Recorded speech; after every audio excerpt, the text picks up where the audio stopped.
Hello दोस्तों, टीएनओ vision में आप सभी का स्वागत है। हम लोग आज की क्लास में 50 महत्वपूर्ण प्रश्न करेंगे जो हम लोगों को अभी एग्जाम लगा है। यूपी होमगार्ड लगा है, यूपी पुलिस है, फिर एसएससी जीडी है। 50 प्रश्न देखेंगे और ये मिसलेनियस प्रश्न पे पैटर्न पे आधारित हैं और सभी के सभी प्रश्न इंपॉर्टेंट हैं। इसमें जो मैंने देखो इसमें जो ई बुक्स मैंने जो तैयार की थी, एक देखो पहले जो हिंदी साहित्य की है और दूसरी देखो 1000 प्रश्नों का जो महासंग्राम इस नाम से रखा है। इसमें 1000 प्रश्नों का संग्रह रखा गया है, इसी को हम लोग पूरा कर रहे हैं प्रेजेंट में। इस सीरीज इसमें मेरा काम चल रहा है, अभी हम लोग पहुंच रहे हैं। देखो पहली क्लास में मैंने 1 से लगा के 30 तक प्रश्न कराए थे। अब 31 से लगा के और ये मतलब 90 तक प्रश्न गए हैं, क्योंकि 10 क्वेश्चन बीच में जो वो उसकी जो टाइपिंग की वजह से, थोड़ा गलती की वजह से वो इस नंबर सीरीज गड़बड़ हो गई थी। इस वजह से इसमें सीरियल नंबर होगा, 31 से शुरू होगा, 90 तक है, तो यानी कि 50 क्वेश्चन इसमें कवर करेंगे इस क्लास में हम लोग। देखो इसमें जैसे हिंदी मॉक टेस्ट का रिवीजन चल रहा है हम लोगों का, 2 सेट हो चुके हैं, ऐसे ही इसको करते रहेंगे। ये तीनों चीज़ें कवर कर लेंगे, जो इसमें यूपी पुलिस है और ये एसएससी जीडी है। ये तीनों एग्जाम को टारगेट करते हुए हम लोग कवर करेंगे इसको। चलते हैं आगे। हम लोग की आज की क्लास 2 है। अब चलते हैं प्रश्न नंबर 31 पे, यानी प्रश्न नंबर 1। भारत का प्रसिद्ध भाखड़ा नागल बांध किस नदी पर बनाया गया है? इसका राइट आंसर हो जाएगा, देखो इसके ऑप्शन है सतलुज, भागीरथी, महानदी, कृष्णा। इसका राइट आंसर हो जाएगा सतलुज नदी। देखो इसमें अगर याद करने का तरीका देखें तो बांध इतना बड़ा है कि इस पर खड़े होकर ही मतलब सत्य का पता नहीं पता चलता है, सत्य का पता चलता है, सत्य से मतलब सत्य का पता चलता है। तो उसमें हम ऐसे याद करके रखेंगे, सत्य से बनेगा सतलुज। और बांध इतना बड़ा है कि सत्य का पता चलता है, तो सत्य से याद रखेंगे सतलुज। तो भाखड़ा बांध जो किस नदी पर बनाया गया है? सतलुज नदी पे। अब इसके अगर कुछ डिटेल से जानना चाहें, जैसे सतलुज नदी है तो यह बांध हिमाचल प्रदेश और पंजाब की सीमा पर स्थित है। यह भारत का दूसरा सबसे ऊंचा बांध है और इसके पीछे बनी जो झील को गोविंद सागर झील कहते हैं।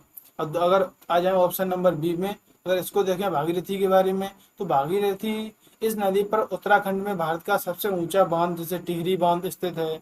और महानदी पे क्या है, देखो उड़ीसा में यह स्थित है। इस नदी पर भारत का सबसे लंबा बांध हीराकुंड बांध इसी नदी पर स्थित है। कृष्णा नदी की बात करें तो इस नदी पर आंध्र प्रदेश तेलंगाना में प्रसिद्ध नागार्जुन सागर बांध स्थित है। ट्रिक जैसे कृष्ण की नाग के फन पर नाचे थे, ऐसे याद रखना। कृष्णा नदी जो है, कृष्ण जी नाग के फन पर नाचे थे, ऐसे याद रखेंगे। नागार्जुन सागर बांध कौन सा स्थित है? नागार्जुन सागर बांध किसमें है? कृष्णा में। ऐसे और चारों ऑप्शन की बातें सुनेंगे और आगे चलते हैं नंबर 2 पे। भारत में जीएसटी वस्तु एवं सेवा कर किस संविधान संशोधन अधिनियम के तहत लागू किया गया था? इसके और ऑप्शन है, देखो ऑप्शन 1 100वां संविधान जो संशोधन है, 101 है और 103 है, 104 है। तो इसका राइट आंसर हो जाएगा 101वां संविधान संशोधन। तो जब भी हम लोग कोई शुभ काम करते हैं तो जीएसटी, जैसे कन्यादान कन्यादान बोल देते हैं हम लोग, तो उसको क्या बोलते हैं? 101 रुपए का कन्यादान। तो ऐसे हम लोग उसको याद रखेंगे 101 कन्यादान से। तो सबून दे देते हैं, तो उससे याद रखेंगे जीएसटी किसमें? 101वें संविधान संशोधन। देखो 101वें संविधान संशोधन अधिनियम 2016 के तहत जीएसटी को 1 जुलाई 2017 से पूरे देश में लागू किया गया था। यह एक अप्रत्यक्ष कर है। कैसा कर है? यह एक अप्रत्यक्ष कर है, मतलब यह बोले तो अप्रत्यक्ष अप्रत्यक्ष कर, इनडायरेक्ट टैक्स बोलते हैं हम लोग इसको। अब 100वां संविधान संशोधन इसमें क्या है? देखो यह संशोधन भारत और बांग्लादेश के बीच भूमि सीमा समझौता से संबंधित है। 103 में क्या है? अब ऑप्शन नंबर सी को समझते हैं। देखो इसके द्वारा आर्थिक रूप से कमजोर वर्ग ईडब्ल्यूएस जैसे को शिक्षा और नौकरियों में 10% आरक्षण दिया गया है। किसमें? 103वें संविधान संशोधन में। अब ऑप्शन नंबर डी की बात करें तो 104वां संविधान संशोधन, इसके तहत लोकसभा और विधानसभाओं में एससी एसटी को आरक्षण 10 साल के लिए बढ़ाया गया। और एंग्लो इंडियन जो समुदाय के कोटे को प्राप्त कर दिया गया। इसमें किसमें? 104वें संविधान संशोधन में। अब चलते हैं प्रश्न नंबर 33 पे।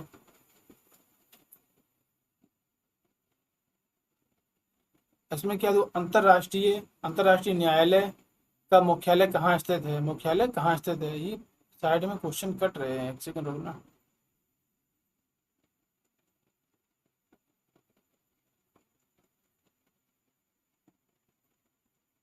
चलो हम बोल देंगे जो भी कट रहा है।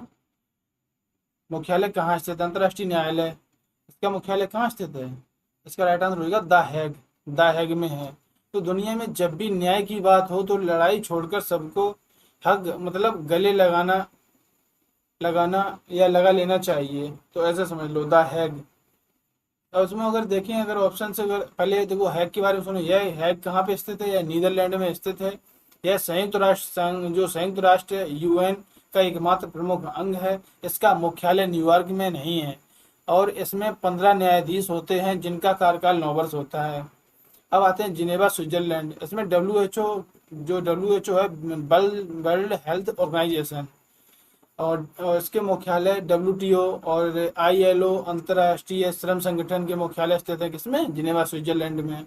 वॉशिंगटन DC में किसके किसके मुख्यालय स्थित हैं? विश्व बैंक हुआ, IMF हुआ, इसके मुख्यालय कहाँ पे स्थित हैं? डब्ल्यू वॉशिंगटन DC में। अब पेरिस फ्रांस में क्या? यूनेस्को और FATE का मुख्यालय कहाँ स्थित है? पेरिस फ्रांस में। इसके option option number option D को भी डी में है, यूनेस्को और FATE के मुख्यालय हैं। अब चलते हैं पॉइंट नंबर 34 पे। उत्तर प्रदेश का प्रसिद्ध चरकुला लोक नृत्य किस क्षेत्र से संबंधित है? अब चरकुला कहाँ पे है? ऑप्शन नंबर अब ए में देखें, बुंदेलखंड, B अवध, ब्रजभूमि, पूर्वांचल। तो इसका राइट आंसर हो जाएगा ब्रजभूमि। चरकुला कहाँ का है? ब्रजभूमि। इसमें अगर इसकी कुछ कहानियां और ट्रिक के हिसाब से अगर पढ़ें तो ब्रज की गोपियां सिर पर पहिया रखकर गोल गोल चक्कर लगाती हैं। तो ऐसे हम लोग उसको ट्रिक से समझेंगे। जो पहिया पहिया जो रखकर जो गोपियां हैं सिर पर जो पहिया जो रखकर गोल गोल चक्कर लगाती हैं, तो इसे हम चक्कर से याद रखेंगे चरकुला, और ब्रज की गोपियां से रखेंगे ब्रजभूमि। अब ब्रजभूमि के बारे में कुछ समझते हैं। तो जैसे यह मथुरा के क्षेत्र का एक बेहद शानदार नृत्य होता है। इसमें महिलाएं अपने सिर पर लकड़ी का पिंजरा या बैलगाड़ी का पहिया रखकर, जिस पर 108 तेल के दीपक जलते हैं, और नृत्य करती हैं।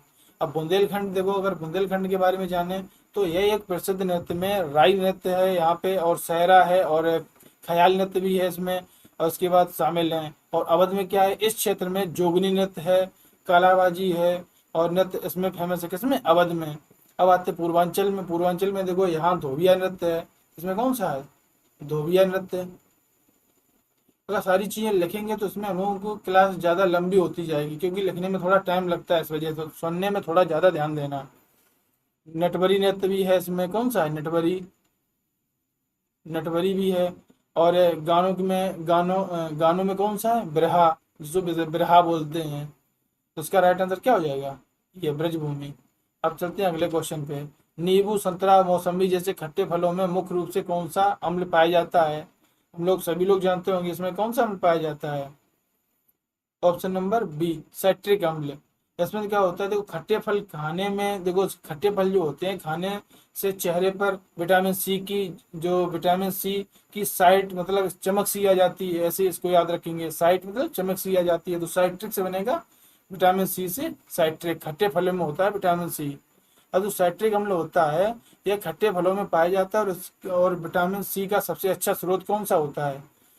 इसमें विटामिन C का सबसे अच्छा स्रोत होता है, जैसे आंवला हो गया। और उसमें होता क्या है? हमारी इम्यूनिटी मतलब रोग प्रतिरोधक क्षमता को बढ़ाता है। और विटामिन C का अगर बताया था मैंने पहली क्लास में, विटामिन C का रासायनिक नाम जो होता है एस्कॉर्बिक एसिड होता है। लैक्टिक अम्ल, यह दूध में को दही में बदलने का काम करता है। क्या? लैक्टिक अम्ल, ये दूध को दही में बदलने का काम करता है, लैक्टिक अम्ल। टार्टरिक अम्ल में किसमें पाया जाता है? ये इमली और कच्चे अंगूरों में प्रचुर मात्रा में पाया जाता है। किसमें? टार्टरिक अम्ल। और एसिटिक अम्ल क्या होता है? एसिटिक अम्ल होता है, यह मुख्य रूप से सिरका में पाया जाता है, जिसका इस्तेमाल अचार आदि को खराब होने से बचाने के लिए किया जाता है। किसका? एसिटिक अम्ल का। अब चलते हैं अगले क्वेश्चन पे। प्रसिद्ध ठुमरी गायिका गिरिजा देवी का संबंध उत्तर प्रदेश के किस घराने से है? अब इसको देखें, अगर ऑप्शन ए लखनऊ घराना, ऑप्शन बी बनारस घराना, ऑप्शन सी किराना घराना, ऑप्शन डी आगरा घराना। अगर इसको थोड़ा ट्रिक से समझना चाहें तो इसका राइट आंसर हो जाएगा क्या? बनारस घराना। अब इसको देखो कैसे रखेंगे, याद कैसे रखेंगे? गिरिजा जी जो गिरजा जी का जो वास था वो शिव की नगरी जो बनारस में ही है, ऐसा समझ लो कि गिरजा जी का वास जो शिव की नगरी है जो बनारस में है। ऐसे तरीके से हम ट्रिक से कनेक्ट करेंगे। गिरजा से बनेगी माता पार्वती, और शिव बनारस से संबंधित है बनारस घराना। तो गिरजा देवी किससे संबंधित है? बनारस घराना से। तो देखो बनारस घराना था, गिरजा देवी को ठुमरी की रानी कहा जाता है। गिरजा देवी क्या कहा जाता है? ठुमरी की रानी। और बनारस घराना गायन है, वादन है और नृत्य, विशेषकर कथक और तबला के लिए प्रसिद्ध है, विश्व प्रसिद्ध है समझ लो। लखनऊ घराना में क्या, यह मुख्य रूप से कथक नृत्य के लिए जाना जाता है, और नवाब वाजिद अली शाह के समय में इसका सबसे ज्यादा जो विकास हुआ है किसका हुआ? लखनऊ घराना में। और किराना घराना, अगर इसकी बात करें किराना घराना की, इसमें क्या था? इसके संस्थापक अब्दुल करीम थे। इसके संस्थापक कौन थे? अब्दुल करीम। अब्दुल करीम थे। अब्दुल करीम थे। और पंडित भीमसेन जोशी इसी घराने से संबंधित थे। किससे? जो किराना घराना से। आगरा घराना की बात करें, यह अपने ध्रुपद धमार गायन के लिए प्रसिद्ध है। इसके जो प्रमुख गायक हैं कौन है? फयाज खान। इसके कौन है? फयाज खान। अब चलते हैं अगले क्वेश्चन में। इसका राइट आंसर क्या है? बनारस घराना। विज्ञान की दृष्टि से प्रकाश वर्ष किसकी मापन इकाई है? प्रकाश वर्ष किसकी? डिस्टेंस, यानी कि दूरी की। अब देखो शब्द में वर्ष से याद मतलब सीधा सीधा है कि वर्ष देखकर समय मत सोचना कि प्रकाश बहुत दूर तक जाता है, ऐसे समझ लो। तो प्रकाश बहुत दूर जाता है, तो प्रकाश वर्ष किसकी इकाई है? दूरी की। अब इसके अगर पोस्टमार्टम विश्लेषण की अगर बात करें, इसमें अगर जैसे दूरी है तो प्रकाश वर्ष वह दूरी है जो प्रकाश अंतरिक्ष में एक वर्ष में तय करता है। इसका उपयोग तारों और आकाशगंगाओं के बीच की खगोलीय दूरी मापने के लिए किया जाता है। दूरी की सबसे बड़ी इकाई पारसेक होती है। दूरी की सबसे बड़ी इकाई क्या होती है? पारसेक। पारसेक पारसेक होती है। अगर समय की बात करें, इसकी अंतर्राष्ट्रीय इकाई सेकंड क्या होती है? सेकंड होती है। प्रकाश की तीव्रता, इसका मात्रक क्या होता है? कैंडेला होता है। द्रव्यमान, इसका किलोग्राम होता है। अब चलते हैं प्रश्न नंबर 38 पे। भारतीय संविधान सभा के स्थायी अध्यक्ष, परमानेंट प्रेसिडेंट के रूप में किसे चुना गया था? अब इसका राइट आंसर हो जाएगा option number C, doctor Rajendra Prasad. इसका राइट आंसर क्या हो जाएगा? डॉक्टर राजेंद्र प्रसाद। इसको ट्रिक के हिसाब से अगर याद करें, तीनों ट्रिक से याद करें, जो प्रसाद खाएगा वही कुर्सी पर स्थायी रूप से बैठेगा। जो प्रसाद खाएगा वही मतलब परमानेंट अध्यक्ष या स्थायी अध्यक्ष के रूप में बैठेगा। तो प्रसाद से याद रखिए राजेंद्र प्रसाद, और स्थायी अध्यक्ष मतलब परमानेंट। तो ऐसे हम लोग उसको कनेक्ट करके याद रखेंगे। अब डॉक्टर राजेंद्र प्रसाद 11 दिसंबर 1946 को संविधान सभा की दूसरी बैठक में इन्हें सर्वसम्मति से मतलब और स्थायी अध्यक्ष चुना गया था, और ये ही भारत के पहले अध्यक्ष बने। डॉक्टर सच्चिदानंद सिन्हा ये संविधान सभा की पहली बैठक 9 दिसंबर 1946 के अध्यक्ष थे, और सबसे बुजुर्ग सदस्य होने के नाते ऐसे समझ लो कि सबसे बुजुर्ग थे, इस वजह से जो अस्थायी अध्यक्ष थे कौन? सच्चिदानंद सिन्हा। और डॉक्टर बी आर अम्बेडकर ये संविधान की प्रारूप समिति के ड्राफ्टिंग कमेटी के अध्यक्ष थे, जिन्हें संविधान का जनक कहा जाता है। पंडित जवाहरलाल नेहरू, इन्होंने 13 दिसंबर 1946 को संविधान सभा में उद्देश्य प्रस्ताव पेश किया था, जो बाद में प्रस्ताव बना। कौन? जवाहरलाल नेहरू ने उद्देश्य प्रस्ताव लगा 13 दिसंबर 1946 को। उसकी डेट लिख देते 13 दिसंबर 1946 उद्देश्य प्रस्ताव।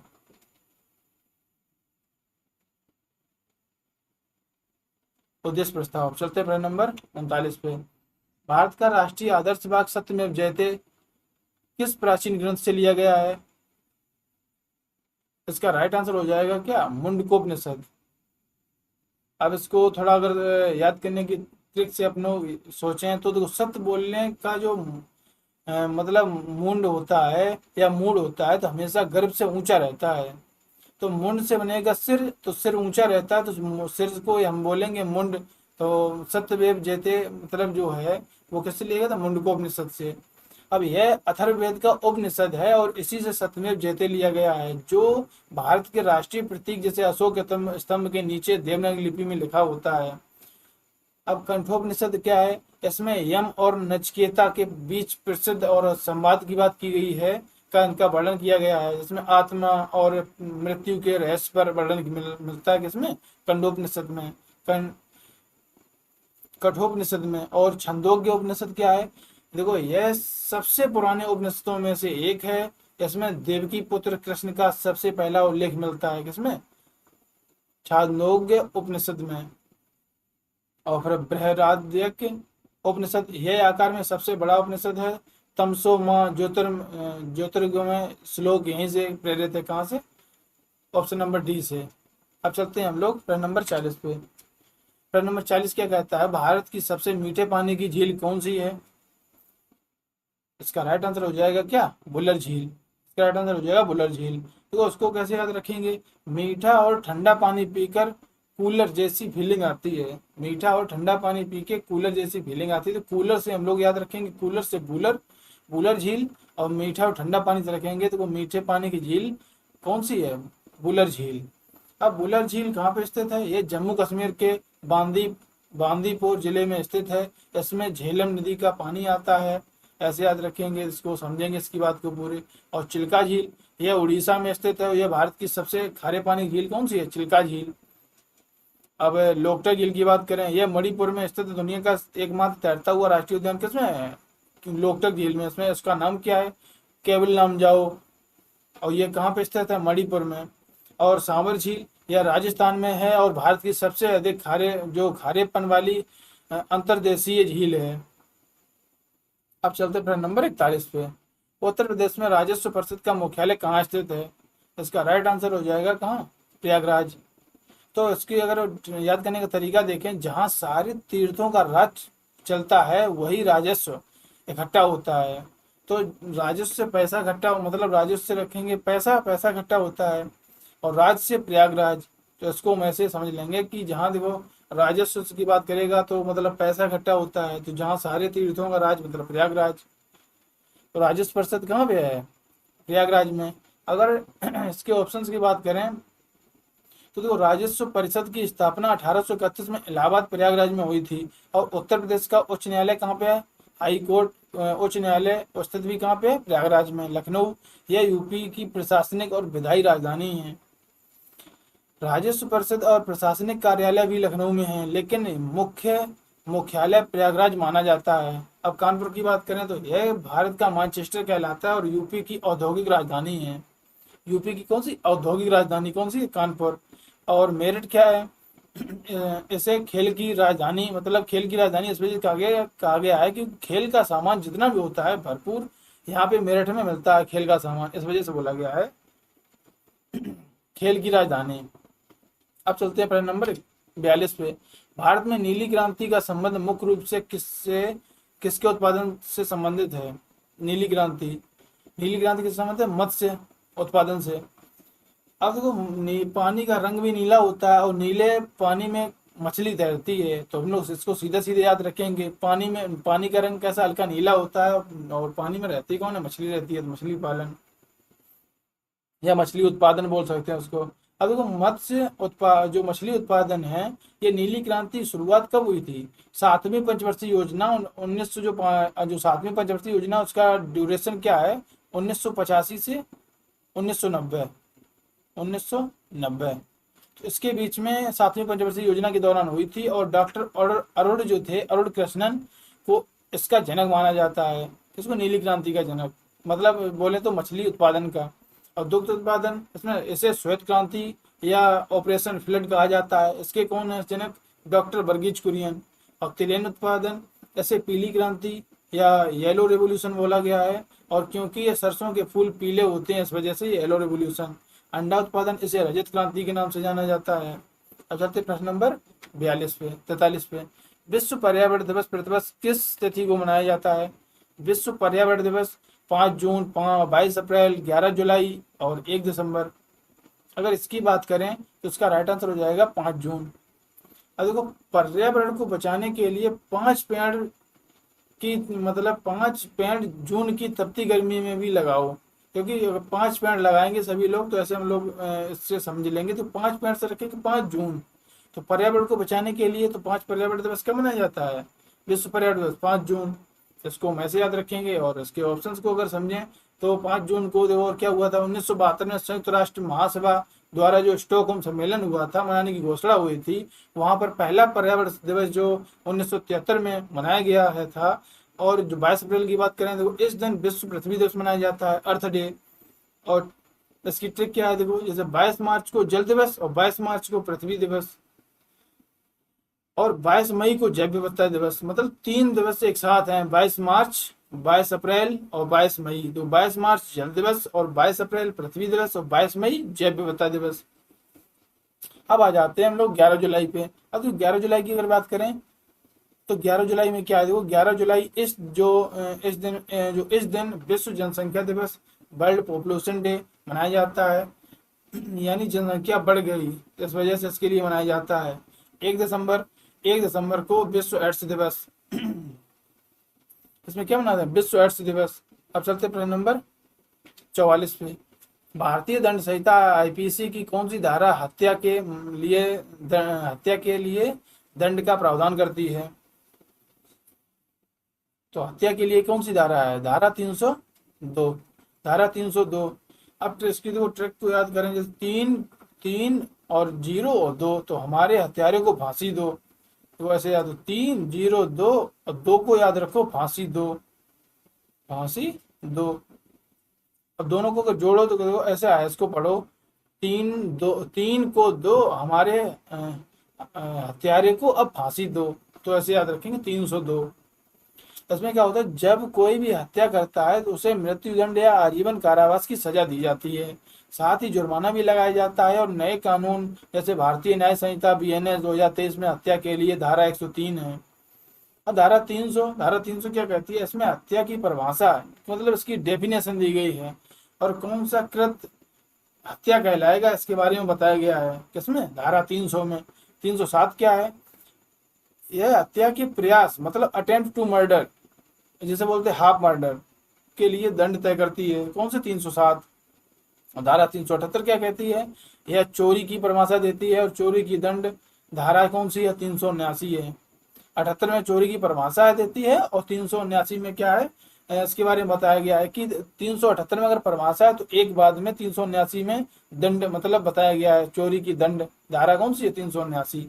अब चलते प्रश्न नंबर 45 पे।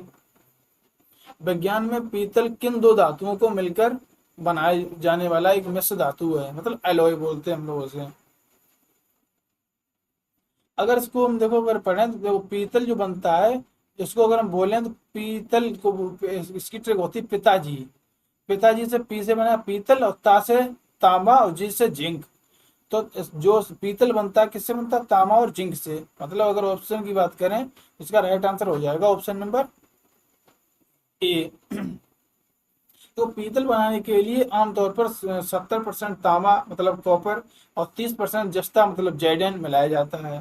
तांबा और टिन ऐसे मिलाने पर क्या होता है, कांसा बनता है। और हड़प्पा सभ्यता एक कांस्य युगीन सभ्यता थी। उसमें क्या मिला था, जो कांसा मिला था, कांसे की मूर्ति जो भी मिली थी तो किससे संबंधित बनी हुई थी, तांबा और टिन से मिली हुई बनी हुई मिली थी। अब बात करें अगर ऑप्शन नंबर सी की, सीसा और टिन इसे मिलाने पर टांका, इसे सोल्डर आयरन बोलते हैं, बनता है, जिसका उपयोग इलेक्ट्रीशियन तारों को जोड़ने के लिए करते हैं। और लोहा और कार्बन इसे मिलाने से स्टील मतलब इस्पात बनता है, जो बहुत ही मजबूत होता है, लोहा और कार्बन मिलाने से। अब चलते हैं प्रश्न नंबर 46 पे। उत्तर प्रदेश का कौन सा शहर इत्र नगरी, पहली क्लास में बताया था, कौन सा इत्र नगरी, कन्नौज। अब इसको देखो याद है, मतलब कान के पीछे इत्र लगाने से खुशबू पूरे दिन रहती है। तो ऐसे याद है कि कान से कन्नौज और इत्र, तो इत्र नगरी कौन सी, कन्नौज, इत्र नगरी भी बोलते हैं ऐसे। और अगर इसकी बात करें तो इत्र नगरी प्राचीन काल में जो कान्य कुब्ज था, जो महोदय श्री के नाम से भी जाना जाता था। और यह हर्षवर्धन की राजधानी भी रहा है, कौन सा, कन्नौज। अब जौनपुर की बात करें, इसे सिराज ए हिंद, जैसे पूर्व का सिराज भी कहा जाता है। यह प्रसिद्ध अटाला मस्जिद है। यहाँ कौन सी मस्जिद है, अटाला मस्जिद। गाजीपुर की बात करें, अगर ऐसे काशी की बहन कहा जाता है। और यह अंग्रेजों की स्थापित की गई अफीम फैक्ट्री और लॉर्ड कॉर्नवालिस का मकबरा है, किसमें, गाजीपुर में। प्रयागराज की बात करें, इसे संगम नगरी या तंबू नगरी कहा जाता है किसको, प्रयागराज को। चलते हैं अगले क्वेश्चन पे। भारतीय संविधान के किस अनुच्छेद के डॉक्टर बी आर अम्बेडकर ने संविधान की आत्मा या हृदय कहा है? अब ये तो सभी को पता होगा क्योंकि ये ऐसा क्वेश्चन है सबसे ज्यादा पूछा जाता है। आर्टिकल 32। इसमें अगर तुम्हारे अधिकार छीने तो 3-2, मतलब 5, 3-2-5 या पंच मार कर सीधे सुप्रीम कोर्ट जाओ।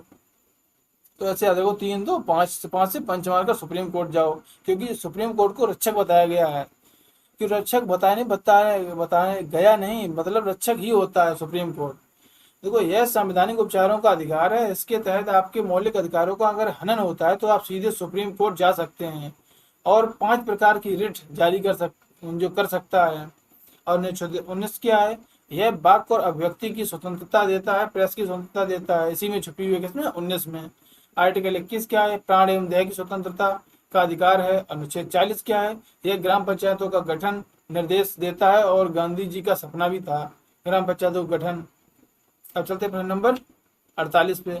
जीव विज्ञान में कोशिका का पावर हाउस किसको बोलते हैं, माइटोकॉन्ड्रिया को। अब उसको अगर अगर ट्रिक से याद करें, बॉडी में जो पावर, मतलब उसको ऊर्जा लाने के लिए जो माई माई तो काजू खाती है, ऐसे समझ लो। बॉडी में पावर लाने के लिए माई तो काजू खाती है। तो माई से बनेगा माइटो और काजू से बनेगा कॉन्ड्रिया। तो माइटोकॉन्ड्रिया किससे है, पावर हाउस। तो माइटोकॉन्ड्रिया है पावर हाउस। अगर किसी थोड़ी अगर चीजें समझें तो ये तो कोशिका के अंदर श्वसन करता है और जो ऊर्जा होती है वो किस रूप में स्टोर करता है, एटीपी के रूप में। अगर इसका फुल फॉर्म अगर पूछा जाएगा तो हमेशा इसको लिखेंगे एडेनोसिन ट्राइफॉस्फेट के रूप में जाना जाता है, इसलिए इससे पावर हाउस कहते हैं। राइबोसोम क्या होता है, देखो यह प्रोटीन की फैक्ट्री कहा जाता है क्योंकि यह प्रोटीन बनाता है। और लाइसोसोम इसे जो आत्महत्या की थैली, सुसाइड बैग कहा जाता है, क्योंकि कोशिका के खराब होने पर यह खुद को फाड़ लेता है। उसके अंदर जो एंजाइम भरा होता है, जैसे ये कोशिका है, इसके अंदर जो लाइसोजाइम होता है वो अगर कोशिका खराब होती है तो लाइसोजाइम खुद को फाड़ देता है और वो उसके अंदर जो एंजाइम भरा होता है पूरे में फैल जाएगा। तो उस पूरी को खत्म करने की क्षमता होती है लाइसोजाइम में और नष्ट कर देता है। गोल्जी का क्या है, ऐसे कोशिका के ट्रैफिक पुलिस कहा जाता है, मतलब जो पदार्थों में परिवहन का काम करता है, कौन करता है, गोल्जी बॉडी का काम होता है परिवहन का काम करना। बाकी इसकी जो डिटेल्स है इसमें जो पीडीएफ मिलेगी, इसमें जो भी देखना चाहते हैं सब तुम्हें मिल जाएगा। चलते प्रश्न नंबर 49 पे। भारतीय राष्ट्रीय कांग्रेस आईएनसी की स्थापना किस वर्ष हुई थी? अगर इसके राइट आंसर की बात करें, इसका राइट आंसर हो जाएगा 1885। इसमें जो ट्रिक है, देखो कांग्रेस के पुराने नेता 85 साल की उम्र में भी जोश से भरे रहते हैं, ऐसे समझ लो। 85 वर्ष की उम्र में, तो 85 से याद रखेंगे, 1885 की उम्र में जोश से भरे रहते हैं किसके नेता, कांग्रेस के नेता, ऐसे समझ लो। और अगर इसके ऑप्शंस की बात करें तो वो पहले इसको समझते हैं। तो 28 दिसंबर 1885 को एक अंग्रेज अधिकारी जो एओ ह्यूम थे ने मुंबई के गोकुल दास तेजपाल संस्कृत कॉलेज में इसकी स्थापना की थी। इसके पहले अध्यक्ष व्योमेश चंद्र बनर्जी, मतलब इसको बोलते हैं WC बनर्जी थे। और 1857 यह भारत का प्रथम स्वतंत्रता संग्राम, मतलब सिपाही का विद्रोह वर्ष है। कौन सा, 1857 की क्रांति थी जो। 1905 की बात करें तो इस वर्ष लॉर्ड कर्जन ने हिंदू मुस्लिम एकता तोड़ने के लिए बंगाल विभाजन किया था, किसमें, 1905 में। अगर 1919 की बात करें, 13 अप्रैल 1919 को पंजाब के अमृतसर में जलियांवाला बाग हत्याकांड हुआ था, किसमें, 1919 में। अब चलते हैं अगले क्वेश्चन पे। कर्क रेखा भारत के कुल कितने राज्यों से गुजरती है?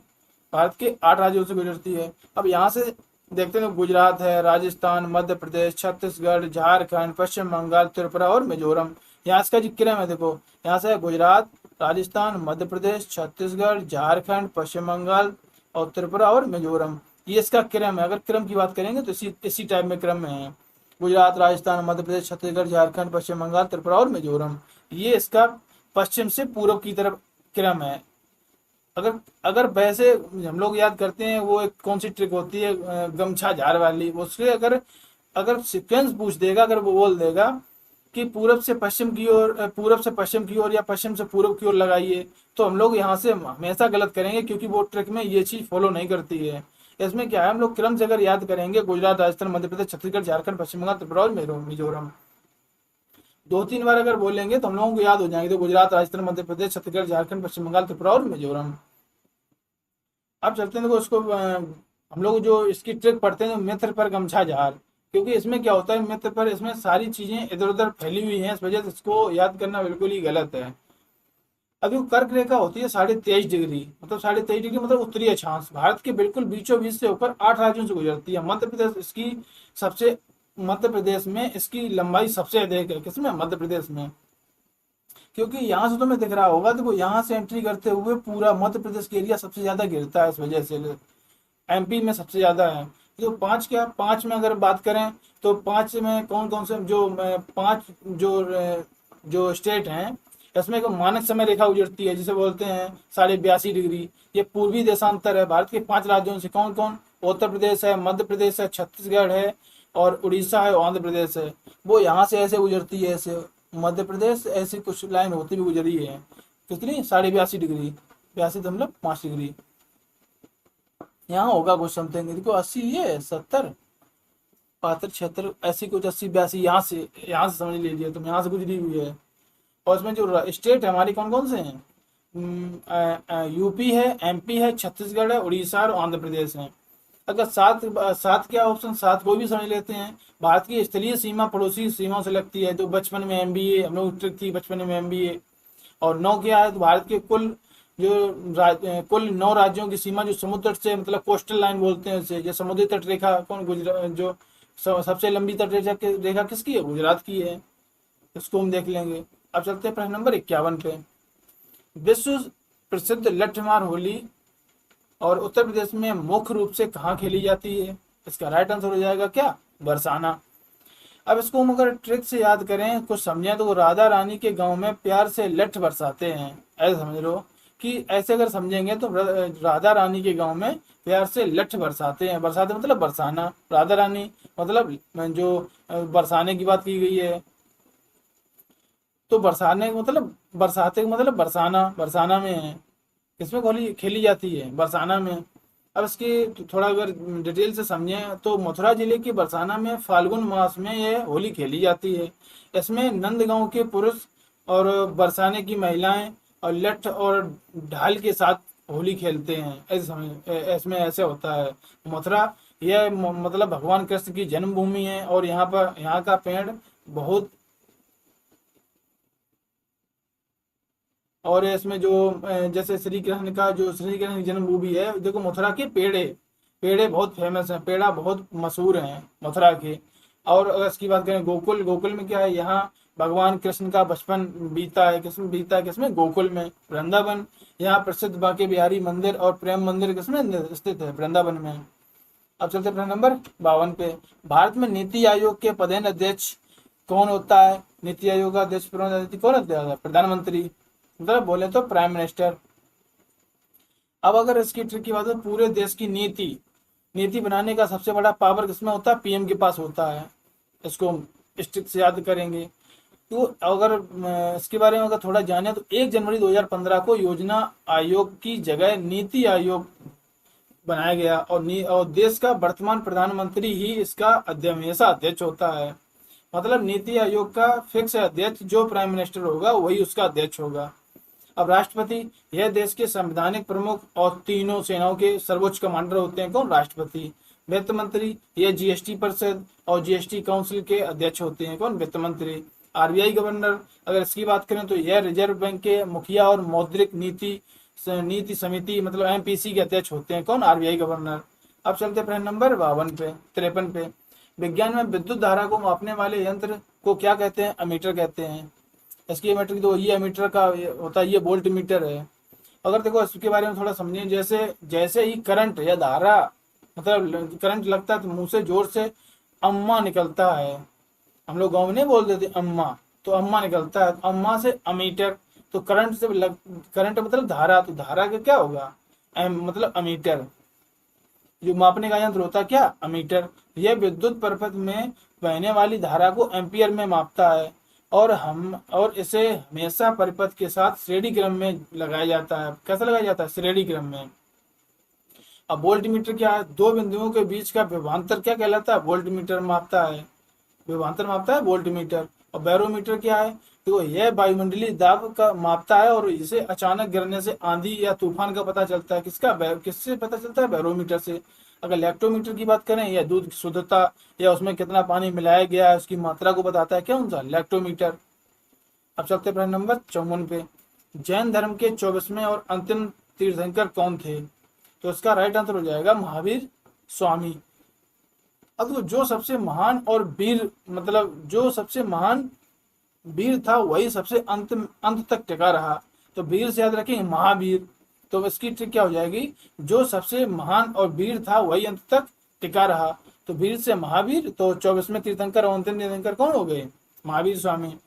इन्हें जैन धर्म का वास्तविक संस्थापक माना जाता है। इनका जन्म जो कुंडग्राम वैशाली में हुआ था। इन्होंने जैन धर्म में 5वां महाव्रत या ब्रह्मचर्य जोड़ा था। अब ऋषभ देव की बात करें, यह जैन धर्म के प्रथम तीर्थंकर और संस्थापक थे और इन्हें आदिनाथ भी कहा जाता है। पार्श्वनाथ, यह जैन धर्म के 23वें तीर्थंकर थे। इन्हें झारखंड जो सम्मेलन शिखर था पर ज्ञान प्राप्त हुआ था। कहाँ पे? पार्श्वनाथ को, जो सम्मेद शिखर था। कहाँ का? झारखंड के। और गौतम बुद्ध, यह बौद्ध धर्म के संस्थापक थे। इनका जैन धर्म के तीर्थंकरों से संबंध नहीं है। किसका? गौतम बुद्ध का।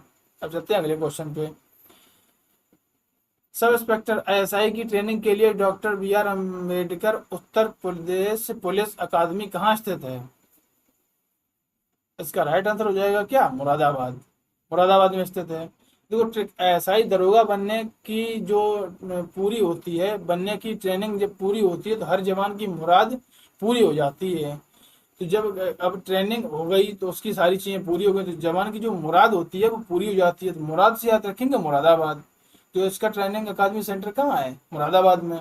तो यूपी के जो अभ्यर्थी दरोगा या डीएसपी बनते हैं उनकी ट्रेनिंग इसी अकादमी में होती है। मुरादाबाद की पीतल नगरी भी कहते हैं, मुरादाबाद को पीतल नगरी भी कहते हैं। लखनऊ, यहाँ यूपी पुलिस का नया मुख्यालय, सिग्नेचर बिल्डिंग बोलते हैं जिसे, एटीएस का मुख्यालय, मुख्य ऑफिस है कहाँ पे? लखनऊ में। सीतापुर, यह यहाँ जो पीएससी की ट्रेनिंग सेंटर कहाँ पे होती है? सीतापुर में। उन्नाव में क्या है? यहाँ पुलिस जो यहाँ पर पुलिस का आर्म सेंटर या हथियार चलाने की ट्रेनिंग होती है कहाँ पे? उन्नाव में। अब चलते हैं अगले क्वेश्चन पे। केंद्रीय औषधि अनुसंधान और उत्तर प्रदेश के किस शहर में स्थित है? इसका राइट आंसर हो जाएगा क्या? लखनऊ। इसका राइट आंसर हो जाएगा लखनऊ। अब अगर इसकी ट्रिक की बात करें, देखो इसमें नवाब के शहर लखनऊ में हर बीमारी की औषधि मिलती है। तो ऐसे हमको इसको याद रखेंगे। अगर इसकी थोड़ी जानकारी समझें, उत्तर प्रदेश की जो राजधानी है वो क्या है? लखनऊ। अब जो CDRI के अलावा जैसे केंद्रीय विश्व अनुसंधान और राष्ट्रीय वनस्पति अनुसंधान संस्थान कहाँ में स्थित है? लखनऊ में। कानपुर, यहाँ पर भारतीय जो हमने पहली क्लास में भी कराया था, दलहन अनुसंधान कहाँ पे है? कानपुर में। सरकरा मतलब चीनी अनुसंधान कानपुर में। आगरा का पेठा उद्योग और चमड़ा उद्योग जूते के लिए जाना जाता है। यहाँ केंद्रीय कुष्ठ रोग संस्थान भी है कहाँ पे? आगरा में। और वाराणसी की बात करें, यहाँ पे भारतीय सब्जी अनुसंधान और सब्जी अनुसंधान होता है, ये कहाँ पे स्थित है? वाराणसी में। ये चीज वाराणसी में स्थित है। अब चलते हैं प्रश्न नंबर 57 पे। 1857 की महान क्रांति के बाद भारत का पहला वायसराय किसे बनाया गया था? इसका राइट आंसर हो जाएगा लॉर्ड कैनिंग। Lord Canning. क्रांति के बाद उसकी ट्रिक देखो, अगर क्रांति के बाद अंग्रेजों ने बहुत कनिन, मतलब कनिन से गवर्नर का नाम बदलकर वायसराय कर दिया। कनिन मतलब, अगर इसको बोले कनिन मतलब चालाकी से गवर्नर कर दिया, तो गवर्नर से बदलकर वायसराय कर दिया। और 1857 के विद्रोह के समय यही भारत का गवर्नर जनरल था। और 1858 के अधिनियम के बाद ईस्ट इंडिया कंपनी का जो शासन खत्म हुआ और इसे सीधा ब्रिटिश क्राउन का प्रतिनिधित्व और जो वायसराय बना दिया गया। किसको? लॉर्ड कैनिंग को। अब अगर लॉर्ड डलहौजी की बात करें, ऑप्शन नंबर 1 को अगर देखें, इसे हड़प नीति इसने लागू की थी 1853 में। भारत में पहली ट्रेन चलवाई थी किसने? लॉर्ड डलहौजी ने। अब लॉर्ड माउंटबेटन की बात करें, यह स्वतंत्र भारत का पहला गवर्नर जनरल था 1947 में। लॉर्ड विलियम बेंटिक, यह भारत का पहला गवर्नर जनरल था। 1833 के चार्टर एक्ट से इसे राजा राम मोहन राय के साथ मिलकर सती प्रथा का अंत किया था किसने? लॉर्ड विलियम बेंटिक ने। अब चलते हैं अगले क्वेश्चन पे। भारत में ग्राम पंचायत का चुनाव लड़ने के लिए उम्मीदवार की न्यूनतम आयु कितनी होनी चाहिए? न्यूनतम कितनी होनी चाहिए? 21 वर्ष। इसका राइट आंसर हो जाएगा 21 वर्ष, ऑप्शन नंबर बी। अरे 21 की उम्र में लड़का लड़की की शादी भी हो सकती है, तो गांव की प्रधानी भी लड़ सकते हैं, ऐसे समझ लो। तो इसको थोड़ा हम समझने के लिए ऐसे ही बोल देंगे, 21 की उम्र में लड़का लड़की शादी भी हो सकती है और वो गांव की प्रधानी भी लड़ सकते हैं। और पंचायती राज संस्थाओं जैसे ग्राम प्रधान, बीडीसी और जिला पंचायत और नगर पालिका का चुनाव लड़ने की न्यूनतम आयु 21 वर्ष है।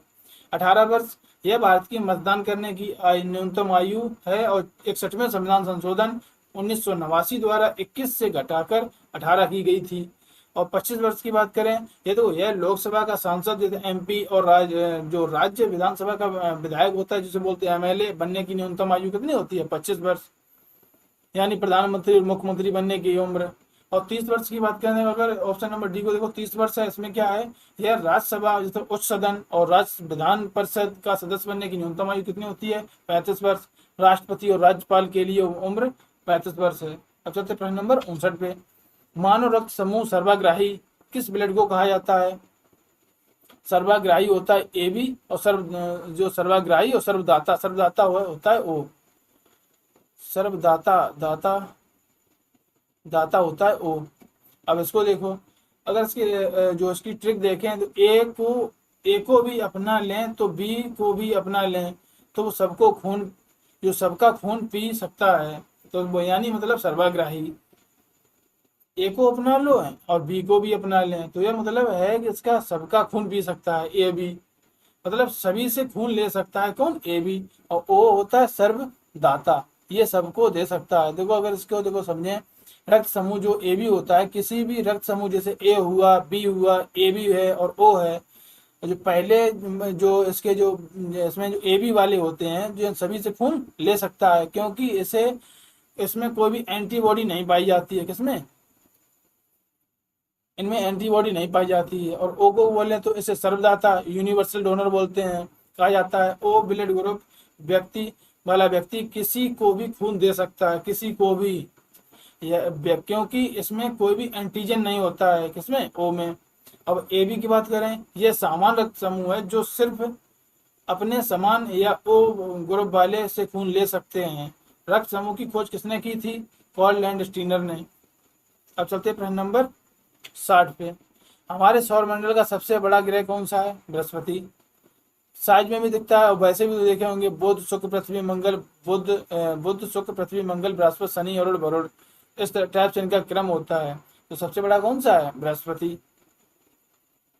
अगर इसको देखो समझे, देखो सभी देवी देवताओं, जैसे इसकी ट्रिक की बात करें, अगर याद कैसे रखेंगे, तो सभी देवी देवताओं में जो गुरु जैसे बृहस्पति का जो स्थान है सबसे मतलब बड़ा होता है।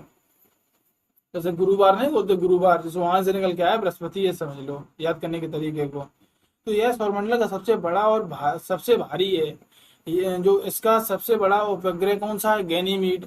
और जो पूरे सौरमंडल का सबसे बड़ा उपग्रह है शनि, यह दूसरा सबसे बड़ा उपग्रह है। और इसके चारों ओर जैसे सुंदर जो रिंग्स होती हैं वो छल्ले टाइप के होते हैं। इसका सबसे बड़ा उपग्रह कौन सा है? टाइटन। पृथ्वी यह आकार में पांचवा सबसे बड़ा ग्रह है और पानी की अधिकता के कारण इसे नीला ग्रह या ब्लू प्लेनेट भी कहते हैं। शुक्र यह पृथ्वी का सबसे निकटतम और सौरमंडल का सबसे गर्म और सबसे चमकीला ग्रह है। कौन सा? शुक्र। और इसे भोर का तारा या सांझ का तारा या पृथ्वी की जुड़वा बहन भी कहते हैं। किसको? शुक्र को। अब आते हैं हम लोग प्रश्न नंबर 61 पे। इसमें क्या है? ओखला पश्चिम बिहार उत्तर प्रदेश के किस जिले में स्थित है? अगर इसकी बात करें, इसका राइट आंसर हो जाएगा गौतम बुद्ध नगर। इसका राइट आंसर क्या हो जाएगा? गौतम बुद्ध नगर। अगर इसकी जो ट्रिक की बात करें तो गौतम बुद्ध हमेशा पक्षियों को ओखली में दाना खिलाकर बचाते थे, या दाना खिलाकर बचाते थे। तो मतलब ओखली मतलब ओली में, या वैसे कुछ भी बोल सकते हैं समझने के लिए।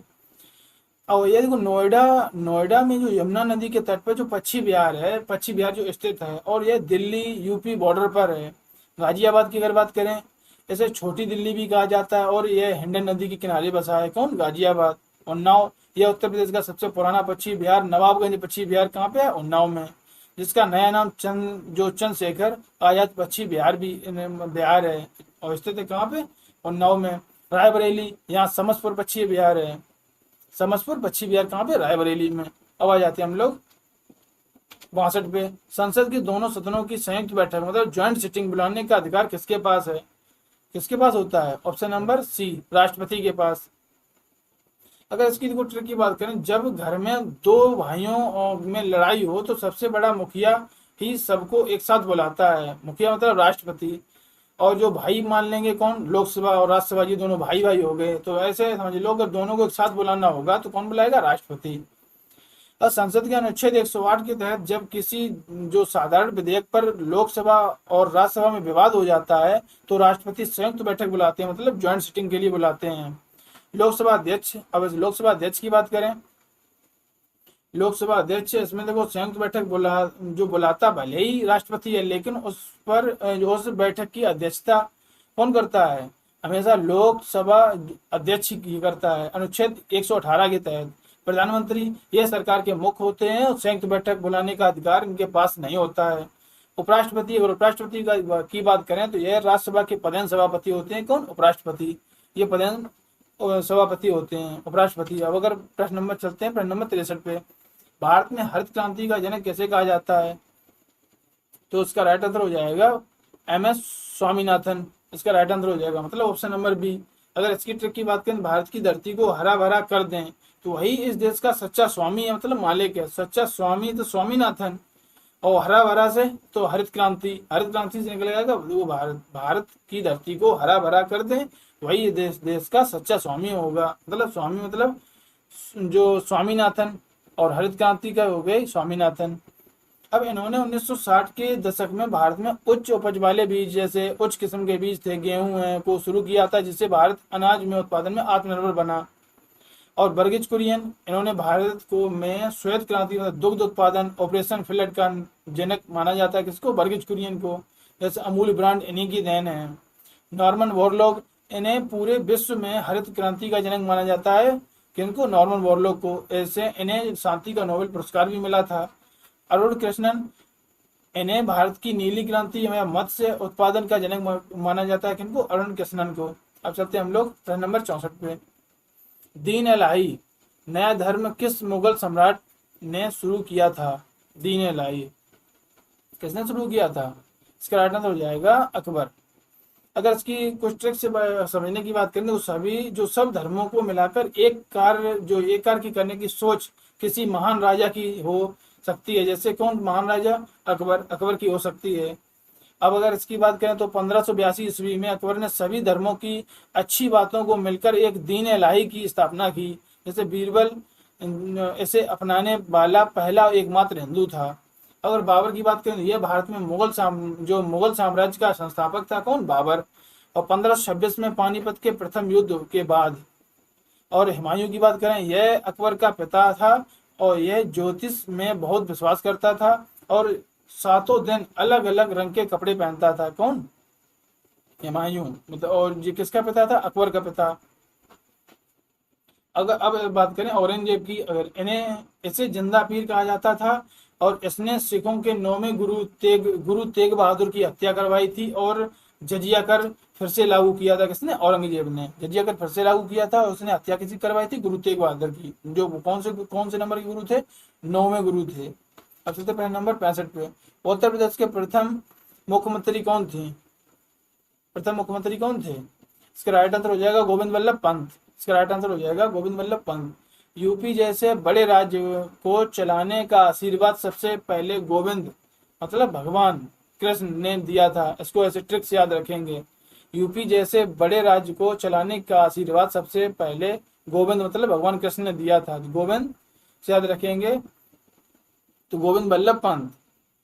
और मुख्यमंत्री हो गए कौन, गोविंद वल्लभ पंत। अब ये 1950 में संयुक्त प्रांत जो बाद में उत्तर प्रदेश बना के पहले मुख्यमंत्री बने थे और इनके नाम पर भारत की सबसे बड़ी कृत्रिम झील जो है गोविंद वल्लभ पंत नगर जो सागर है, गोविंद वल्लभ पंत सागर, जो कहाँ पे स्थित है, सोनभद्र में। और जो यूपी का सबसे दक्षिणतम जो जिला है वो कौन सा है, सोनभद्र। अब सुचेता कृपलानी, यह उत्तर प्रदेश की पहली महिला मुख्यमंत्री थी, कौन, सुचेता कृपलानी। सरोजिनी नायडू यूपी की पहली महिला राज्यपाल थी। और चौधरी चरण सिंह अगर चौधरी चरण सिंह की बात करें, ये यूपी के मुख्यमंत्री भी रहे हैं और भारत के प्रधानमंत्री भी बने, और इनके जन्मदिन 23 दिसंबर को किसान दिवस मनाया जाता है। इनके जन्म दिवस पर, इनके जन्म दिवस के ही उपलक्ष्य में 23 दिसंबर को किसान दिवस मनाया जाता है। तो संपूर्णानंद, ये यूपी के दूसरे मुख्यमंत्री थे। कौन? संपूर्णानंद। अब चलते प्रश्न नंबर 66 पे। इसका सीरियल नंबर गड़बड़ हो गया है, इस वजह से 76 शुरू हो गया है, तो उसके क्वेश्चन पूरे 50 में लेंगे हम, इस वजह से इसके सिर्फ सीरियल नंबर गलत हैं। हम लोग चलते हैं प्रश्न नंबर 76 पे। उत्तर प्रदेश का कौन सा शहर पूर्व का मैनचेस्टर और अपने चमड़ा उद्योग के लिए जाना जाता है? इसका राइट आंसर हो जाएगा कौन क्या? इसका राइट आंसर हो जाएगा क्या? कानपुर। अगर इसकी देखो, अगर ट्रिक की बात करें, दरोगा जी कानपुर के मजबूत चमड़े के जूते पहनकर भी गश्त या पेट्रोलिंग लगाते हैं, या ऐसे कुछ भी समझ सकते हैं। तो उसको चमड़ा उद्योग कहाँ पे, या और जो पूर्व का मैनचेस्टर है, क्या है? कानपुर। अगर थोड़ा इसको समझें तो देखो, ये कानपुर जो है गंगा नदी के किनारे बसा यह एक शहर यूपी की औद्योगिक राजधानी है, और उत्तर भारत का मैनचेस्टर और उत्तर जो सबसे बड़ा चमड़ा सूती वस्त्र यहीं स्थित है। कहाँ पे? कानपुर में। आगरा, यहाँ पेठा उद्योग और पर्यटन, ताजमहल के लिए अलावा चमड़े के जूतों के लिए भी जाना जाता है, लेकिन मैनचेस्टर की उपाधि कानपुर को ही मिली है। और मेरठ की बात करें, ऐसे खेल की राजधानी, जैसे कैंची, जो कैंची नगर कहा जाता है। 1857 की क्रांति की शुरुआत भी यहीं से हुई थी। कहाँ पे? मेरठ से। अलीगढ़, यहाँ पे तालों के लिए फेमस है। अलीगढ़ को क्या बोलते हैं? ताला नगरी। उत्पादन के लिए पूरे विश्व में प्रसिद्ध है। कौन? अलीगढ़। अब प्रश्न नंबर चलते हैं 77 पे। बेकिंग सोडा यानी खाने वाले सोडे का रासायनिक नाम क्या होता है? इसका राइट आंसर हो जाएगा सोडियम बाइकार्बोनेट। Sodium bicarbonate. तो घर में खाना बनाने वाली बाई ही आटे में सोडा मिलाती है, तो खाना में मिलाने वाली बाई तो सोडे में आटा मिलाती है, तो खाने वाले से बाई बनेगा बाइकार्बोनेट। बाई मतलब खाने वाली बाई जो होती है, तो वहां से बाई से निकालेंगे बाइकार्बोनेट। अगर उसका जो फार्मूला होता है, क्या होता है? NaHCO3। ये इसका रासायनिक फार्मूला होता है। इसका जो उपयोग होता है बेकरी उत्पादों जैसे केक है, ब्रेड है, को फुलाने और जो पेट की एसिडिटी के रूप में जो दूर करने के लिए किया जाता है। किसका? सोडियम बाइकार्बोनेट का। अब सोडियम कार्बोनेट की बात करें, इसका फार्मूला क्या होता है? Na2 और Na2CO3। ये सोडियम कार्बोनेट का फार्मूला होता है। ये धोने का सोडा, इसे वॉशिंग सोडा भी कहा जाता है। कपड़े धोने के लिए इसमें किसका यूज किया था? सोडियम कार्बोनेट का। अब कैल्शियम कार्बोनेट का होता है Ca, इसका फार्मूला होता है CaCO3।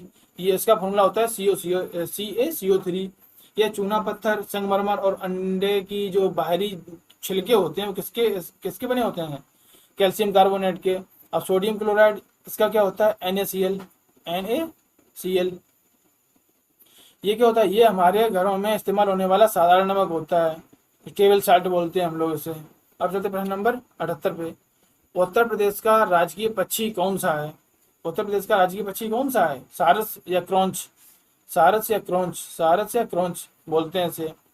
यह देखो, इसको ट्रिक देखेंगे, यूपी की मिट्टी और यहाँ के जो लोगों का स्वभाव बहुत सरस मतलब यानी बोलते हैं मीठा है, तो सरस से बनेगा सारस। तो यूपी का राजकीय पक्षी कौन है? सारस, उसे बोलते हैं क्रॉन्च। यह उड़ने वाले पक्षियों में से दुनिया का सबसे जो ऊंचा पक्षी है। यह हमेशा जोड़े में रहते हैं। यूपी के आर्द्रभूमि क्षेत्रों में पाया जाता है। मोर, यह भारत का राष्ट्रीय पक्षी है। कबूतर, यह शांति का प्रतीक माना जाता है। गौरैया, यह दिल्ली और बिहार का राजकीय पक्षी है। यह हर साल 20 मार्च को विश्व गौरैया दिवस मनाया जाता है। विश्व गौरैया दिवस कब मनाया जाता है? 20 मार्च को। 20 मार्च को गौरैया दिवस मनाया जाता है। चलते हैं हम लोग प्रश्न नंबर 79 पे। इसको अगर समझते हैं तो भारतीय संविधान का भारतीय संविधान का अनुच्छेद 324 किससे संबंधित है? इसका राइट आंसर की बात करें, चुनाव आयोग, इलेक्शन कमीशन किस संबंधित? चुनाव आयोग से। अब देखो, चुनाव आयोग कहता है कि भाई 3, 2, 4 और चारों तरफ से आकर अपना वोट डालो। तो 3, 2, 4 इसको अलग अलग पढ़ो, 3, 2 और 4 अलग अलग जाके पढ़ो तो समझ में आएगा। देखो, ये कहता है कि 3, 2, 4 चारों तरफ से आकर अपना वोट डालो। तो इलेक्शन कमीशन की बात कर रहा है जिसमें 324 में 324 में। तो यह भारत में स्वतंत्र और निष्पक्ष चुनाव कराने और निर्वाचन आयोग की स्थापना का प्रावधान करता है। इसकी स्थापना 25 जनवरी 1950 को हुई थी। इसकी जो इसलिए 25 जनवरी को क्या मनाते हैं, मतदाता दिवस। मतलब 25 जनवरी को क्या मनाते हैं, मतदाता दिवस। अनुच्छेद 280 क्या कहता है, देखो इसमें यह केंद्र और राज्यों के बीच के करों मतलब टैक्सेस को बंटवारे के लिए वित्त आयोग के गठन की संबंधित है, किससे, 280, अनुच्छेद 280। अनुच्छेद 352 की बात करें, यह राष्ट्रीय आपातकाल जैसे युद्ध है, बाहरी आक्रमण है के समय लगता है, कौन सा, 352। अनुच्छेद 315 की बात करें, यह केंद्र के लिए जैसे यूपीएससी हो गया, यूनियन पब्लिक सर्विस कमीशन, राज्यों के लिए जो लोक सेवा आयोग बोलते हैं यूपीपीएससी से संबंधित है, कौन सा, 315।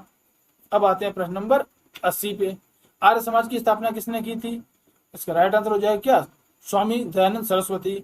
अगर इसकी ट्रिक की बात करें तो सच्चे आर्य वही हैं जिनके दिलों में दूसरे के लिए दया होती है। तो देखो दयानंद सरस्वती और आर्य मतलब समाज के प्रति जो दया होती है, तो समाज से बनेगा जो सच्चे और आर्य होते हैं। तो देखो आर्य समाज की बनेगा। आर्य समाज की स्थापना किससे संबंध स्थापना किसने की थी, स्वामी दयानंद सरस्वती ने। अब इसका थोड़ा समझते हैं स्वामी के बारे में। इन्होंने 1857 में जो मुंबई में आर्य समाज की स्थापना की थी, इनका प्रसिद्ध नारा क्या था, वेदों की ओर लौटो, go back to the Vedas से मतलब बोला था इन्होंने। इनकी प्रसिद्ध पुस्तक कौन थी, सत्यार्थ प्रकाश। स्वामी दयानंद सरस्वती कौन सी पुस्तक थी, सत्यार्थ प्रकाश। स्वामी विवेकानंद, इन्होंने 1897 में अपने गुरु की याद में रामकृष्ण मिशन की स्थापना की थी और राजा राममोहन राय इन्हें भारतीय जो पुनर्जागरण का जनक कहा जाता है। इन्होंने 1828 में ब्रह्म समाज की स्थापना की थी राजा राममोहन राय ने। और आत्माराम जो पांडुरंग हैं, इनके बारे में अगर जाने तो इन्होंने 1867 में केशव चंद्र सेन की प्रेरणा से प्रार्थना समाज की स्थापना की थी। किसकी स्थापना की थी, प्रार्थना समाज की। किसने की थी, आत्मा पांडुरंग ने प्रार्थना समाज की, प्रार्थना समाज की स्थापना। अब चलते प्रश्न नंबर 81 पे। हमारे सौर मंडल में किस ग्रह को लाल ग्रह के नाम से जाना जाता है, लाल ग्रह के नाम से किसको जानते हैं, मंगल ग्रह को। अब इसको देखो जानने का पहले इसको समझते, इसको ट्रिक से याद कैसे रखें। तो मंगल ग्रह के दिन हनुमान जी को लाल रंग का जो चोला या सिंदूर चढ़ाया जाता है, इस वजह से चढ़ाया, तो लाल रंग की मतलब लाल रंग को वहां से काउंट करके याद करके रखेंगे। अब इसके बारे में समझते हैं। तो इसकी सतह पर आयरन ऑक्साइड जो इसका कारण है मंगल ग्रह लाल होने का, इस पर आयरन ऑक्साइड की अधिकता के कारण यह दिखाई देता है। और इसके दो उपग्रह हैं, फोबोस और डीमोस। डीमोस सबसे छोटा उपग्रह है। और शुक्र की बात करें, यह सबसे गर्म और चमकीला ग्रह है। इसे पृथ्वी की जुड़वा बहन भी कहते हैं। किसको, शुक्र को। शनि, अगर शनि की बात करें, यह हमारे चारों ओर मौजूद शानदार बलियों और रिंग्स में घिरा हुआ होता है। इसका घनत्व पानी से भी कम होता है, यानी यह पृथ्वी पर तैर सकता है, ऐसा समझ लो। अब बृहस्पति की बात करें, यह सौरमंडल का सबसे बड़ा और सबसे भारी ग्रह कौन सा है, बृहस्पति। अब देखो इसमें देख सकते हैं, जैसे यह बुध हो गया, ये बुध, शुक्र, पृथ्वी, मंगल, बृहस्पति, शनि, अरुण, वरुण, इनके सारे को सभी का क्रम है, ऐसे ऐसे देख सकते हैं हम लोग। अब चलते हैं हम लोग अगले क्वेश्चन पे।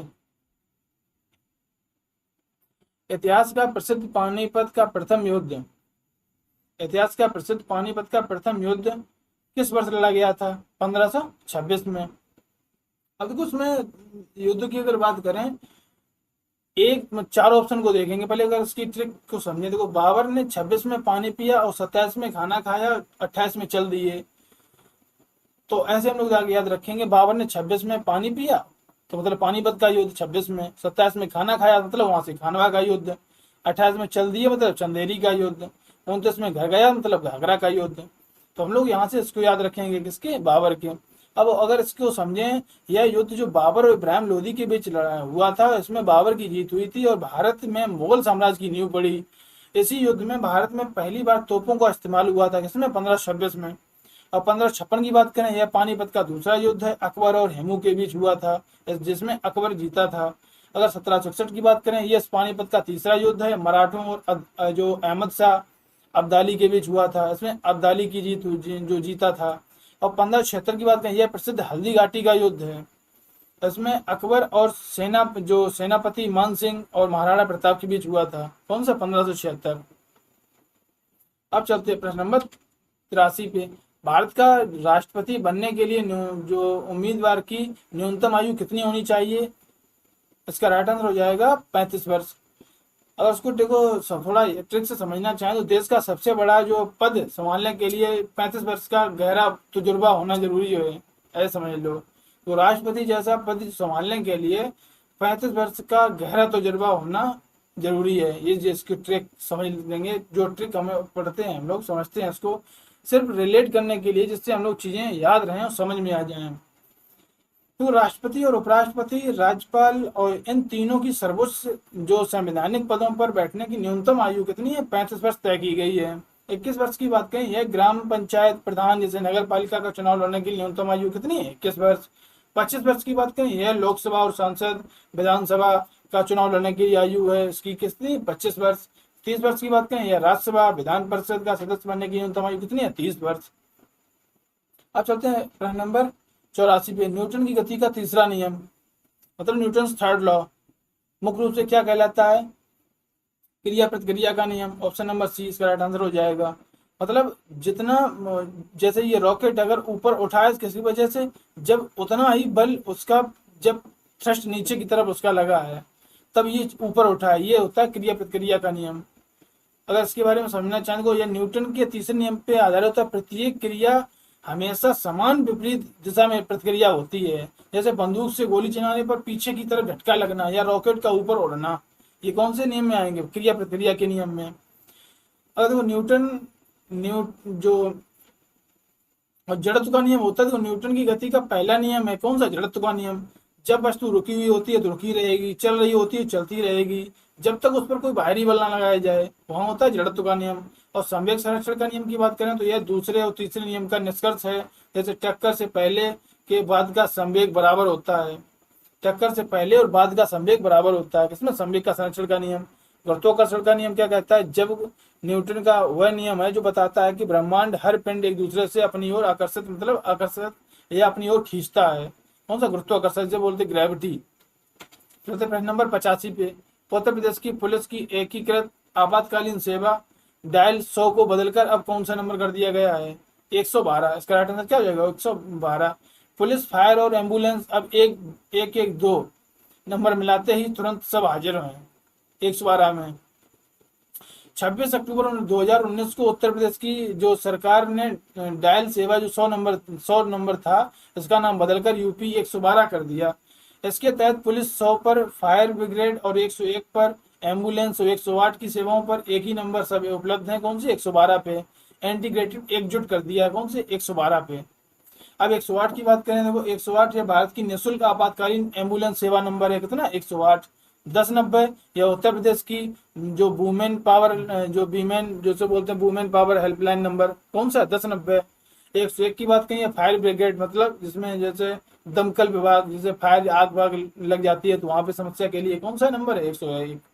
अब चलते प्रश्न नंबर 86 पे। उत्तर प्रदेश के किस शहर को घाटों और मंदिरों का शहर शहर कहा जाता है? घाटों और उसका शहर किसको बोला जाता है? वाराणसी को। उसका राइट आंसर हो जाएगा वाराणसी। तो बाबा विश्वनाथ की नगरी और जैसे बनारस में जो जो हर घाट पर मंदिर की घंटी बजा जो बजती रहती है, तो ऐसे हम लोग उसको समझेंगे। इसमें क्या होता है, देखो जैसे काशी या बनारस भी कहा जाता है, यह गंगा नदी के तट पर बसा है और दुनिया के सबसे प्राचीन जीवित शहरों में से एक है। यहाँ पर जो दशाश्वमेध घाट और 80 घाट बहुत प्रसिद्ध हैं। किसमें? वाराणसी में। प्रयागराज की बात करें, संगम नगरी है, जैसे गंगा यमुना और अदृश्य जो सरस्वती का संगम कहा जाता है किसको? प्रयागराज को। अगर इसकी बात करें मथुरा, ऐसे जो कृष्ण की जन्मभूमि और जो पेड़ा नगरी के रूप में जाना जाता है, क्या? मथुरा। अयोध्या की बात करें, यह सरयू नदी के तट पर स्थित है। भगवान रामकृष्ण की राम की जन्मभूमि है। कहाँ पे? अयोध्या में। इसे साकेत नगरी भी कहा जाता है। अब चलते हैं हम लोग प्रश्न नंबर 87 पे। चिकित्सा विज्ञान में रक्तचाप वाले जैसे जो संयंत्र होता है तो क्या कहते हैं? रक्तचाप को मापने वाला स्फेग्मोमेनोमीटर। ऑप्शन नंबर बी इसका राइट आंसर हो जाएगा। अब तो बीपी हाई होने पर नाम भी इतना लंबा, जैसे स्फेग्मोमेनोमीटर, जैसे बोलने में भी कठिन लगेगा तुम्हें, तो ये चीज याद रखना। जैसे इसका राइट आंसर क्या हो जाएगा, स्फेग्मोमेनोमीटर। अब देखो उसमें क्या होता है, ये डॉक्टर द्वारा वहां पर पट्टी बांधकर जो ब्लड प्रेशर मापने की मशीन होती है, इसका जो सही यूनिट होती है, कितनी होती है, 120 और 80। तो इसका मतलब ये होता है न्यूनतम, जब अगर हाथ में कोई पट्टी वो बांध के और उसमें हवा भरी जाती है, जब वो हाथ में टाइट हो जाता है, तो जो एक मैक्सिमम एक मिनिमम लेवल होता है, ये होता है मिनिमम, ये होता है मैक्सिमम। तो इसमें ये दर्शाता है जब इसमें हवा फुल टाइट भर दी जाती है, जब अब पहले इसमें भरी जाती है फुल, क्योंकि ये चीज मैंने खुद से यूज की है, तो उसको मैं इस वजह से बता, जैसे इसमें जो हवा भरी जाती है तो 140 प्रेशर तक भरा जाता है, जैसे 140 तक भर दी, 40 पे भरने पर ये नसें बिल्कुल ब्लॉक हो जाएंगी। फिर जैसे जैसे इसमें हवा कम कर दी की जाती है, तो वहां से पता चलता है, जब तुम्हें यहाँ पे मशीन लगाने पर, स्टेथोस्कोप लगाने पर तुम्हें उसकी आवाज सुनाई देती है, तो समझ लो कि वही इसका मैक्सिमम, मतलब बीपी हाई का जो दिख रहा है मीटर, वही माना जाएगा, कितना, ये वाला 120 वाला, ये मैक्सिमम को दर्शाएगा। अगर बीपी लो होगी तो ये चीज बहुत डाउन जाएगी, ये चीज नीचे डाउन जाएगी, और ये मिनिमम तुम्हें कहाँ तक सुनाई दे रहा है, जैसे तुम्हें 120 पर सुनाई देना शुरू हो गया, अब ये कम होता गया, कम होता गया, कम होता गया, 80 की जैसे नीचे है तो वहां सुनाई देना बंद हो गया। तो मतलब ये फिक्स हो गया कि 80 और 120 के बीच में है, तो मतलब एकदम फिक्स है और सही है। इसमें देखो 120 और 100 जो MMHg बोलते हैं, जैसे ये फिक्स है। स्टेथोस्कोप क्या होता है, जैसे डॉक्टर अपने गले में मरीज के दिल की धड़कन या फेफड़ों की आवाज सुनने के लिए करते हैं। और ECG क्या होता है, इलेक्ट्रोकार्डियोग्राफ, यह हृदय हार्ट की जो धड़कन और उसकी विद्युतीय जो गतिविधियां ग्राफ बनाने वाली मशीन होती है, ECG। और पेडोमीटर, यह आपके जो द्वारा जो चले गए कदमों, जैसे स्टेप की संख्या, कोई दूरी को मापता है, कौन, पेडोमीटर। आप चाहे प्रश्न नंबर 88 पे, प्रश्न नंबर 88 चलते हैं। देखो भारतीय संविधान के अनुसार किसी राज्य का राज्यपाल बनने के लिए न्यूनतम आयु क्या होनी चाहिए, 35 वर्ष। इसका राइट आंसर क्या हो जाएगा, 35 वर्ष। और उसकी तो ट्रिक की बात करें, जो नियम देश के पिता या जो राष्ट्रपति के लिए हैं, वही राज्य के मुखिया राज्यपाल के लिए हैं, 35 साल। अब अगर इसकी बात करें तो संविधान के अनुच्छेद 157 के अनुसार राज्यपाल पद के लिए व्यक्ति होता है, भारत का नागरिक होना चाहिए, और 35 वर्ष की आयु पूरी कर लेना उसके लिए आवश्यक है। राज्यपाल की नियुक्ति राष्ट्रपति द्वारा अनुच्छेद 155 के तहत की जाती है। 25 वर्ष में अगर इसकी बात करें, 25 वर्ष के ऑप्शन में, तो यह मुख्यमंत्री जैसे CM है, PM है, इसकी बनने के लिए न्यूनतम आयु कितनी होनी चाहिए, 25 वर्ष। 30 वर्ष की बात करें, यह विधान परिषद, MLA और राज्यसभा का सदस्य बनने की आयु होती है किसमें, 30 वर्ष में। और 40 वर्ष की बात करें, भारत की संविधान में किसी भी पद के लिए 40 वर्ष की कोई न्यूनतम सीमा तय नहीं है, इस वजह से इसको कोई मतलब ही नहीं है ऑप्शन का।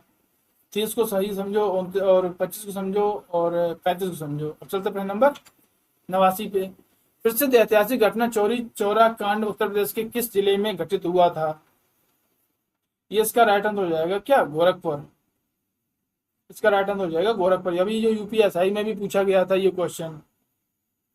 अब इसकी अगर ट्रिक की बात करें तो गौर से सुनो, चौरी चौरा में पुलिस वालों को जला दिया गया था, गौर से सुनो कि चौरी चौरा में पुलिस वालों को जला दिया गया था, गौर से बनेगा गोरखपुर। और चौरी चौरा की घटना कहाँ है, गोरखपुर में।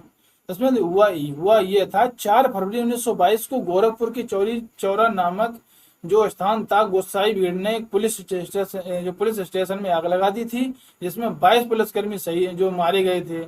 इसी घटना से दुखी होकर महात्मा गांधी ने असहयोग आंदोलन वापस ले लिया था। और बलिया की बात करें तो इसे बागियों का शहर, मतलब बागी बलिया का कहा जाता है। 1942 के भारत छोड़ो आंदोलन में यहाँ जो चित्तू पांडे ने जो सामंतर सरकार बना ली थी, समानांतर सरकार बना ली थी। मेरठ की बात करें, यहाँ से 10 मई 1857 को प्रथम स्वतंत्रता संग्राम की शुरुआत की हुई थी, कहाँ से, मेरठ से। कानपुर की अगर बात करें, 1857 की क्रांति में यहाँ से नाना साहेब और तात्या टोपे ने नेतृत्व किया था, कहाँ से, कानपुर से। अब चलते प्रश्न नंबर 90। ये हमारा हम लोगों का आज का लास्ट क्वेश्चन है। अगर इसको समझते हैं तो विश्व स्वास्थ्य संगठन WHO, वर्ल्ड हेल्थ ऑर्गेनाइजेशन द्वारा प्रतिवर्ष विश्व स्वास्थ्य दिवस किस तिथि को मनाया जाता है। 7 अप्रैल, 7 अप्रैल की। और उसका जो पूरा जो स्थापना हुआ था, कब हुआ था? 7 अप्रैल 1948 को। अगर देखो इसमें एक चीज समझो, हेल्थ दिवस कब मनाया जाता? 7 अप्रैल को। तो इसको हम याद कैसे रखेंगे? तो सप्ताह के 7 दिन हमें अपनी हेल्थ के, मतलब हेल्थ को अप मतलब रखना चाहिए, हेल्थ को अप रखना चाहिए, मतलब अप मतलब अच्छा रखना चाहिए। तो हेल्थ से रखेंगे स्वास्थ्य, और अप से रखेंगे अप्रैल, तो 7 अप्रैल। तो इसको हम निकाल लेंगे वहां से। सात सप्ताह के 7 दिन हमें अपनी हेल्थ को अप रखना चाहिए, मतलब अप्रैल। तो 7 से अप्रैल, 7 अप्रैल। तो 7 अप्रैल 1948 को विश्व स्वास्थ्य संगठन WHO की स्थापना हुई थी। इसका मुख्यालय कहाँ पे है? जिनेवा, स्विट्जरलैंड में। इसलिए हर साल 7 अप्रैल को विश्व स्वास्थ्य दिवस मनाते हैं। 1 मई, अगर 1 मई की बात करें, देखो इस दिन जो अंतर्राष्ट्रीय श्रमिक दिवस है, मजदूर दिवस जैसे लेबर डे मनाया जाता है, इसमें 1 मई को। 21 जून की बात करें, यह साल का सबसे लंबा दिन होता है। और यहाँ इसी दिन अंतर्राष्ट्रीय योग दिवस मनाया जाता है, कब? 21 जून को। 10 दिसंबर की बात करें, इस दिन अंतर्राष्ट्रीय मानवाधिकार दिवस, ह्यूमन राइट्स डे मनाया जाता है, किसमें? 10 दिसंबर को। तो हम लोग ऐसे हमने आज के जो 50 क्वेश्चन कवर किए हैं, इसमें सभी लोग आप बताना कि आपका क्या स्कोर रहा, कि आपका जो स्कोर होगा तो आप बताना इसमें आपका क्या स्कोर रहा है। और ऐसी क्लास को हम अगले जो क्लास लाएंगे उसमें भी 50 क्वेश्चन को रखेंगे। तो हम लोग ऐसे ही कवर करते रहेंगे। और यूपी होमगार्ड हो गया, SSC GD भी हो गई, और यूपी पुलिस हो गया, ये सभी के लिए, हम लोगों के लिए ये बहुत अच्छी सीरीज है। क्योंकि 1000 प्रश्नों का संग्रह है, और इसके 4 ऑप्शन जो होंगे, इसकी कहानी और चीज़ों को समझते रहेंगे, जो कि जो परीक्षा की दृष्टि से उसमें जो काम आने के लिए जो भी बातें होंगी वो तुम्हें बहुत फायदा देगा। चलो मिलते हैं इसके अब अगली क्लास में। जय हिंद।